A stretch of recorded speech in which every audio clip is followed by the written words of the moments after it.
Hello and welcome to Property Mastermind podcast with Hilary Saxton, episode 45. Today, talking about how to transition from your day job into property development. My guest today is Bob Andersen, the legendary Bob Andersen. We'll be discussing how to, the pros, the cons, and why you might consider it as a great option. So let's jump on into episode 45.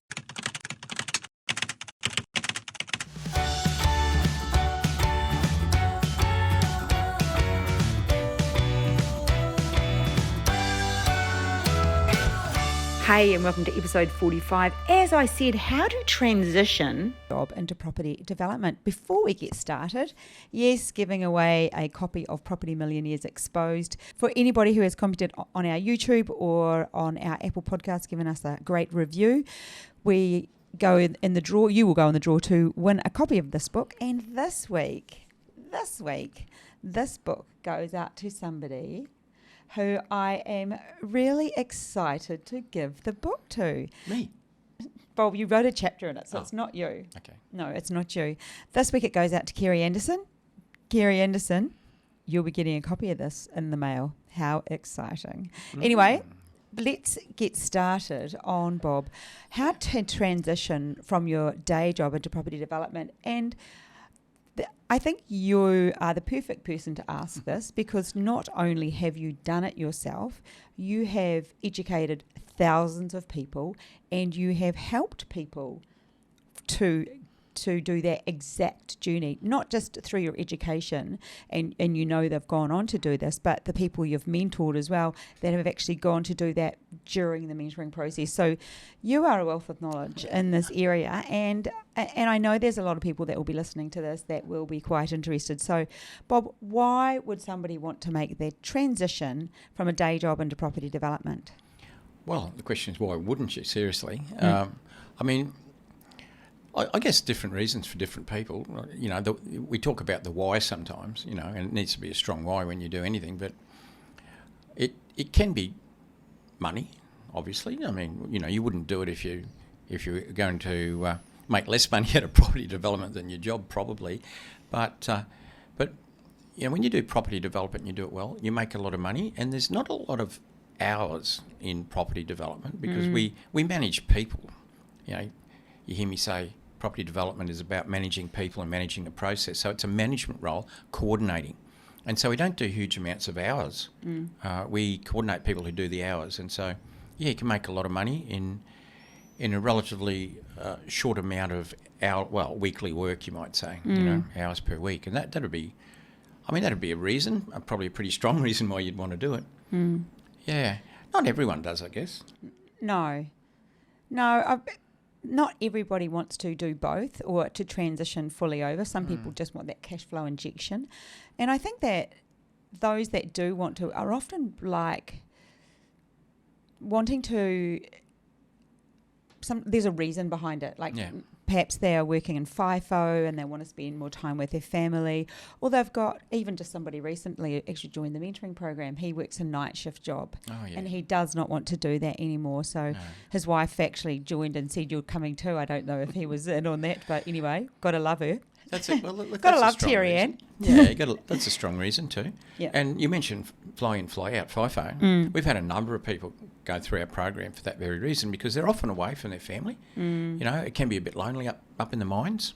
The money's good, but the money's even better in property development. Yes. And so they can make more money than you'll make in the mines with a lot less hours of work, but back with the family. And yeah, quite a few fly in, fly out people have done the course over the years to make that transition.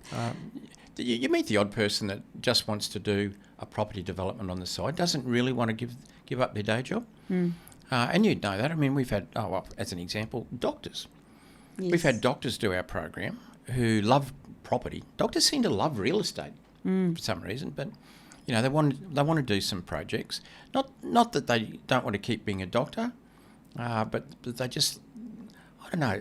It's in their blood. They want to do it. It's in their DNA. It's in their DNA. But they still want to keep the job that they feel they're drawn to do. And you can do that. You know, you can do property development part time and do fine. Yeah. So one what about those? There are some people that just actually hate their jobs. They just want to get out we of... meet them all the time. They want to get out of what they're doing, and they see property development as a way of just bridging or changing, as a better career choice. Yeah, good career choice. So, not everybody gets on with the boss. Not everybody likes the job they do. And so normally, when you're feeling like that, you're looking for another job, but quite often people look for a similar job. So that's, because they've got skills in it, but that's not going to get you out of the job. Yeah, it might get you away from the boss. Out of the fry pan and into the fire. It could be a worse boss, Yes.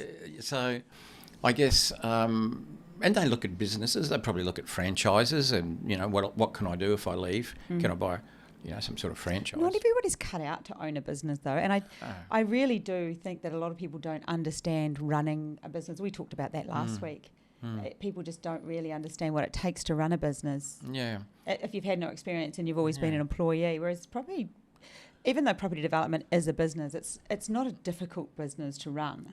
Yeah, if you've got a passion for property, if you like property, you understand property is a good investment. It's good to own property, and that's a good start. Then your mind sort of moves towards property development. It'd be hard to give up your job and make a career out, say, just doing renos. But there are a few people that do it. I think they've got to do quite a lot at the same time. You almost, do, don't you? And maybe when you're younger and you don't need as much money.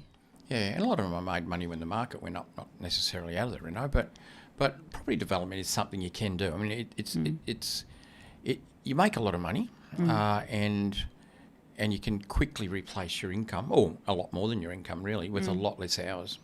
Can you give me an example, Bob, of more money and less hours? Yeah. Well, I'm not quite sure what the average full-time wage is in Australia, but I think it's, and I could be wrong, I think it's something around 80,000 a year. And so, if you want to give up the job you don't like to do a job you will like and make 80,000 a year, that'd be fine, but you can make a lot more than that.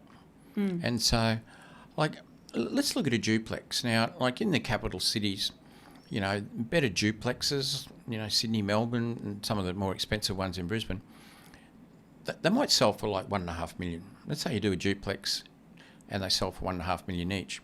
Well, on average, you're going to make at least $400,000 profit out of that duplex. And the period of time, let's say it's an 18-month project. It's not a big project.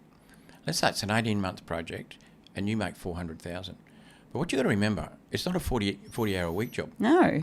You're probably working 4 or 5 hours a week, during that 18 months. And some weeks you work more and some weeks you do nothing almost. But if you work it out, it's a part-time job, very part-time. Even call it 1 day a week, it's not even that. But if you did call it 1 day a week, 400,000 in 18 months, that's, I don't know, about 260,000, 270,000 a year. So we can do a job that would make you $270,000 a year, and you work a day a week or less than a day a week. Not many. Well, yeah, exactly. Even just hearing you say that, 1.5, we just went to that open home. We went for an open home a few hours ago just to have a look at fittings and what's happening in the market, what people are using, and keeping up with what's going on, and also to meet a student there and who's doing something similar, so we're really on the same page as them, and we've got a few students doing stuff in the same area, so it's good for us to know exactly what's going on. But that sell price for that duplex, one side, 2.8 million. The profit on one of those is... Oh, yeah, I know what they bought. They've been making $1 million out of that duplex. That particular one, yeah. Wow. Yeah. It's an upmarket one, and obviously you've got to put a bit of money in to make money. Yes. And so, when you're doing that, there's a bit of money involved, but... doesn't always have to be yours either, which is another subject. But so I mean, even a common duplex, you'll make way more than wages. How would it be having a 6-day weekend? Working 1 day a week on one project like that. Making 400 over 18 months, call it 265 over a year. Whatever. And not even that, having you to ring up and say, what do I do now, Bob? What really and truly, this person's landed on their feet big time. It's fantastic when you say it like that. So if you get to the point where it is you working that 1 day a week or less or a few hours, I mean, it can be intensive initially, finding a site and doing their due diligence, but once that's underway, once that's done, it's done. We could use a buyer's agent. And, Exactly. You know, there's always ways of, you know, leveraging other people's time and expertise, which is what we do as property developers. You know, that's the whole essence of property development. What's your take on people that do develop property and have a full-time job, Bob? Yeah, well, you certainly can. Yes. And that's for sure. I mean, we've had so many students do it. Look, a majority of people in our property development community start with a job. And with the intention, a lot of them, to eventually leave that job because, I mean, why wouldn't you? If you could make a lot more money in a lot less time, of course you'd go and leave most of the time. We had another student just this week finish their job and be a full-time property developer. He finished last Wednesday, actually. Yeah. Yeah, it's pretty exciting. Times. Yeah, when they come to you and I sit down and have a goal-setting session with them and find out what it is they want, and you know we work out a timeline and a plan for that to happen, and he actually did it within the timeline. That's pretty epic. 2 projects, looking for another. So yeah, I had to ring him up and congratulate him and wish him all the best as a full-time developer. Yep, how good. Yeah. But I suppose you can with a job easily. You know, he'll find it so much easier now, having so much more time. He's looking for more projects. He'll have 3 probably in the next 3 or 4 months, 5 months. He'll be running 3. I had a student once, Hillary, in our mentoring program. His name was Henry. He lived in Sydney. He had he was a senior manager, I should say, in a telco company. So it was a pretty important job and a busy job. He did 3 projects while he was there at the same time, not one after the other. Oh, my goodness. Very good at time management. And I don't... Was he Chinese? Yeah. I know. Chinese are so good at that sort of thing. How did you know that? His name's Henry. Yeah, no, I just thought they very good at they love property, and I would imagine that I could imagine somebody like reminds me of Erica, like they have that bee in their bonnet to get something done, and they do love. So they can certainly do one. Yes. Yeah. And even if you have a sort of a job that's very demanding, or you're an employee with a boss that doesn't like you making phone calls, I'm thinking of a particular woman who is in the mentoring program, and they've just got their project underway, and she manages to fit those phone calls in her breaks and stuff, doesn't she? I know who you're talking about. Yeah, it's frowned upon for them to make private phone calls during work hours, and so a number of our conversations have been during morning tea, afternoon tea, or lunch. When she's ringing Bob to say, "What do I do now?" Or occasionally, after hours if it has to be that way. But yeah, I mean that's quite a constrictive. Is that such a word? Constricting job. Yes. I remember Ross he was in the mines, Ross, and he did his development in his lunch break. Made all his phone calls in his lunch break. That's pretty amazing. So we're really pointing out that it is quite doable. And Dan made a full transition some time ago now. What Dan did, and that was during the mentoring or just after he finally got through to doing that, he actually just started reducing hours at work. Yeah. He went from 5 days to 4 days to 3 days. And that was how he was able to... Yeah, and there are jobs where you can do that. There are some jobs where you're either there or you're gone. There's no in between. But he was able to cut his hours down. I'm thinking of somebody else as well. I'll just finish off on Dan, what he also did. Because he was quite time poor, bit of a real go-getter, he had a plan, was on a real definite journey. He actually outsourced a lot of the work. He got somebody to work with him. He rewarded them well. She'd already had her own business, and so he had somebody working with him. I think he paid her 1 or 2 days a week to work with him or for him. And that paid off as in it sped up his process. And I think often people they get a bit tight around having to pay somebody, but you don't realise that once you start outsourcing to somebody, it really can speed up your process, your progress. Yeah. Otherwise, if you don't, it can hold you back. Yeah, exactly. So I guess what we're saying is you can definitely develop while you have a full-time job. It's going to vary a bit as to how much time is available during the day, but there are morning, afternoon teas, lunches, before and after work. So, there's no excuse. And... you might be able to cut down hours if it was good. Mm. You know, we had a student in the mentoring program a few years ago as a paramedic, and she was able to cut down from 5 days to 3 days a week to loosen up that time. Was she over in Western Australia? Yeah, yeah. She might be listening. Could be. If you're listening, we're talking about you. Yeah, so, but the point is it can be done. Mm. Well, how do you know when to transition, Bob? Like, what's that? Is there, and having done it yourself, what is the tipping point that you think now's the right time for me to transition? Well, it makes sense to me. See, when you give up your job, your income stops. Well, Yes. usually, you know, unless you picked up a redundancy, you know, that could be a little bit different. You get a big chunk of money to leave. Mm. But normally, once you stop, you're gone. You don't have income. So it makes sense to me to leave about the time the money's coming in from your project, around the settlement time. So in the case of the duplex we talked about before, $400,000 profit from 2 duplexes, they're probably going to settle pretty close to each other. And so that would be a time to pull the plug. So you've got $400,000 suddenly arrived. Now, there's tax to be paid, but, you know, just part of that. But there's always tax to be paid. Yeah, there's always. Yes, The more tax you pay, the better, of course. And you're making a lot of money. Yep. And so that would be a good time to transition, because you can put some of that capital aside to, let's say, say I grabbed 100,000 of that and said, okay, that's my $100,000 for the next 12, 15, 18 months, depends on your lifestyle. And then there's some people listening to us right now going, what? That market will live off it for years. And there's other people thinking, oh, that's not going to last very long. 5 or 6 months for some people. Yes. But that's what you do. You know, if you timed it like that, so you say, okay, I've got an income for at least a year. I've got another chunk of money left over and I can pour that into the next one. And that to me, that makes sense. Also, you would have financed that first project. What some people might do, though, is during the back end of their project, they might be able to finance their next site.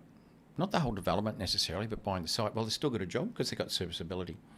So they could actually transition out of one and having financed the next one using their serviceability, because the serviceability is going to disappear. And then next time round, the third one, they might have to look at commercial finance where the interest is capitalised, where you don't have to come up with it every week, every month. Yeah, and people don't actually realise that property development, the profit from a development doesn't count as income. So that gets a bit confusing. There's some ways it means that you need to sort of work to have it so you do have an income, like pay yourself a project management fee on the way through and things. But that's something that not everybody is aware of. So that makes it look like you don't have an income when you might have made a lot of money from a property development. Yeah, it is funny that the way the banks don't count your profit from a development as income for serviceability. But if you pay yourself a project management fee out of your own project, they do. I know, that's so weird. Yeah. So what about COVID, Bob? COVID did force a lot of people into having to lose their job or having to do something else. Make their mind up faster in some cases, didn't it? And you know what? I think because decision making is something that a lot of people struggle with. It's for some people it was probably not a bad thing. It was probably great that kick up the you know what. A bit of a kick in the bottom. Yeah. It was for some people. I mean, it can be a bit of a shock, but it forces you to maybe bring forward the things that you were going to do, and really get into it. Instead of sitting on the fence, you had to jump over, and go slow. Your bridge was burnt anyway. There was no other option. Yeah. Well, we saw people in our community like that, where their jobs were threatened or their hours were cut right back. And I thought, okay, I'm into it now, more seriously. I'm going to get a lot more serious about it. And in the end, it was a good thing. Well, look at Jamie. I mean, he's whittling down his hours, isn't he? And then he's got 4 projects on the go right now. Yeah, his hours were whittled down in his industry. And so he had plans to do certain things. He just brought those plans forward because he had to. And that forced him to... He's happy now, though, isn't he? He's pretty happy now. Pretty happy days. 4 projects on the go and going really well. Perfect. So, Bob, how did you manage to do it? Because you went from... I'll just give a quick overview of what you were doing, like at cash businesses, lawn mowing business in your younger days, and after you'd been working in like a government department and thought, after you'd failed at university because you didn't go. I never failed. I left. Oh, because you left university because you realised you didn't need to be a chemical engineer, and then going on to there is a difference. working for in a government department where Yep. you saw people fall asleep at their desk. You thought, I can't do this. No. So then you started your own business, mowing lawns, cleaning windows, Yeah. then having a terrible accident, Yep. dying, or nearly Had a dying. bread run in there too. Oh, you I had a saw bread that. run, yeah. And then realising that you had nothing, you had to move back home to mum's because you couldn't do cash businesses. So then you decided to get back into real estate by becoming a real estate agent. How did you manage to go from being a real estate agent to a property developer? Because I know that your plan was always to be a property developer. So was your plan to do it that way? I mean, we're talking a Yeah. long time ago. Yeah, well, you're spot on with the history. And while I was recuperating from that bad car accident, I came around with a plan that I wanted to be a property developer. But you couldn't just be one out of thin air. Nobody taught it back in those days. There was no courses. Oh, now everyone teaches it. Now everyone, mostly our students, but anyway, that's okay. Everyone teaches it now. Yeah. So not having anywhere to instantly become a property developer, that's why I decided to get into real estate as a real estate salesman. To learn about it. Well, it was a foot in the property market. It's obviously a real estate agent's or a salesman, as it were, is a long way from being a property developer. But I chose the agency I worked for, and it was one that sold land subdivisions. They had about 4 big land subdivisions that they were selling. And as a result, I got to meet the developers of those 4 subdivisions. I got to talk to the consultants who were, preparing the next stages. We had to sort of look forward for our marketing. And so that got me in on the sales end of property development, you could say. Yep. But I met all the other movers and the shakers in there, the town planners, the surveyors, and of course the developers. And so I was partly on my way to my transition into a property developer. And I started my first project while I was a real estate salesman.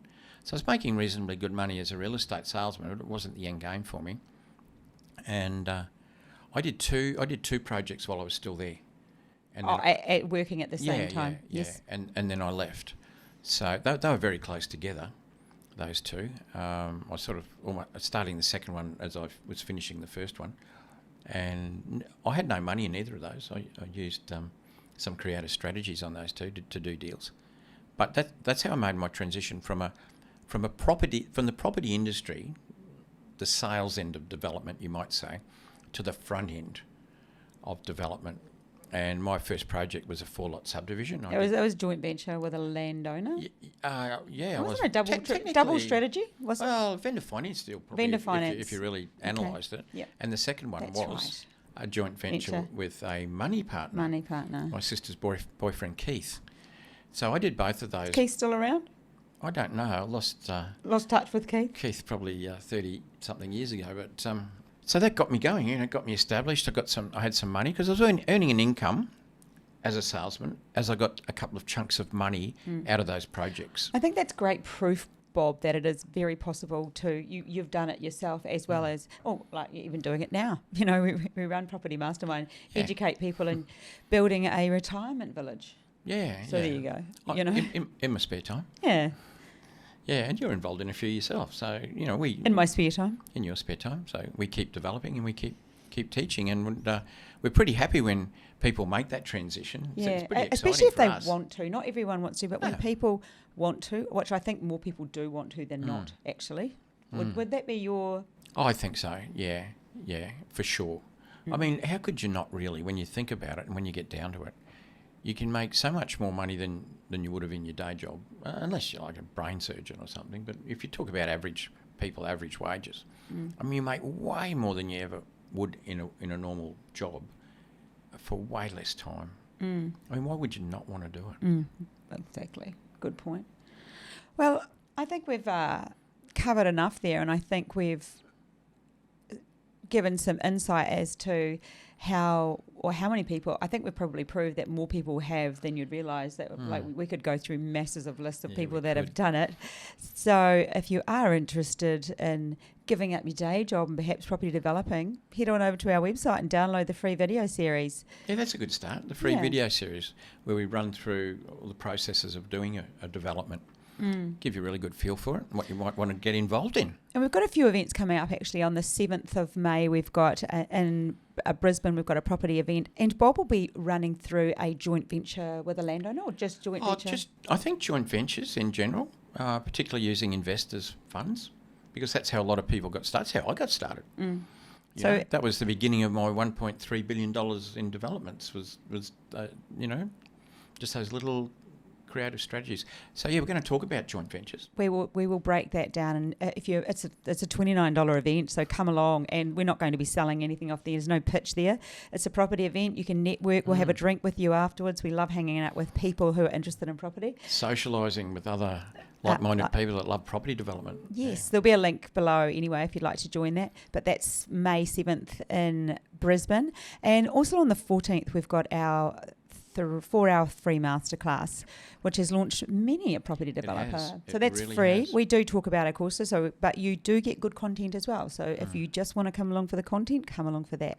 And there'll be a link below to sign up and register for that. We've started the mail outs for that actually to keep people being interested and learning a bit more. We were sending out your deal or no deals, Bob. Oh, are they out now? They are going out too. Yeah, nobody else does that. No, well they can't. Well, they're not game. Not smart enough.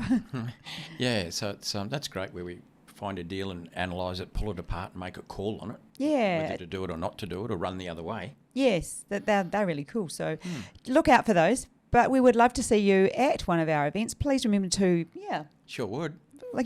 To comment favourably, and we will catch up with you in our next episode. Okay. Thanks for listening, everyone. Catch you next time. Bye. Bye.